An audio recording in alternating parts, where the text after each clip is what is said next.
Հայաստանը 10 միլիոն հայի ընդհանուր հայրենիքն է, Էջմիածինը 10 միլիոն հայի հոգևոր կենտրոնն է։ Էջմիածինի զանգերը դարեր շարունակ միավորել են հայ ժողովրդին։ Թող այսօր էլ այս հոգևոր քաղաքի ձայնը դառնա նոր վերածննդի, միասնության, ուժի եւ հաղթանակի կոչ։ Ուժեղ Հայաստան, ազատ ու հզոր։ Տարիներ առաջ, երբ որ թուրքերը Մոսկվայում չէին թողնում, որ մեր Ծիրանը ծախվեր, միակ մարդը, որ կանգնեց հայ գյուղացու կողքին, որ մեր Ծիրանը չփչանա եւ մեր ֆերմերները խոշոր գումարներ չկորցնեն, դա Սամվել Կարապետյանն է։ Էջմիածին ուժեղ Հայաստանում նորից վերականգնելու է իր արդյունաբերությունը եւ ռազմաարդյունաբերությունը։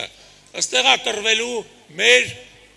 հզորությունը, մեր ուժը, մեր բանակի թիկունքը։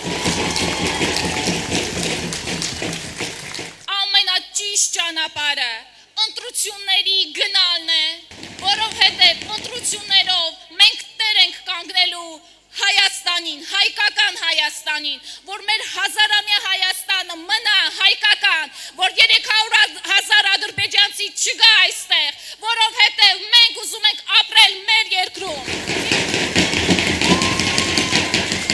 Որ կարող է տեսնենք նույնիսկ այն իրականությունը, որ Հայաստանում հողեր, անշարժ գույք ձեռք բերելու խնդիրն էլ գա Ռամիլ Սաֆարովներից։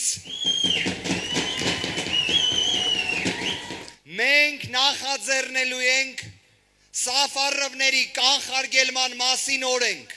ըստ որի արգելվելու է Հայաստանում Ադրբեջանի որևէ քաղաքացու կողմից գույքի ձեռք բերումը։ Հայաստանի ղեկավարությունը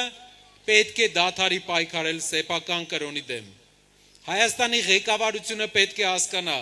որ բաներ կան, որ իրանից մեծ են։ Հայաստանի հաջորդ ղեկավարությունը հասկանալու է դա,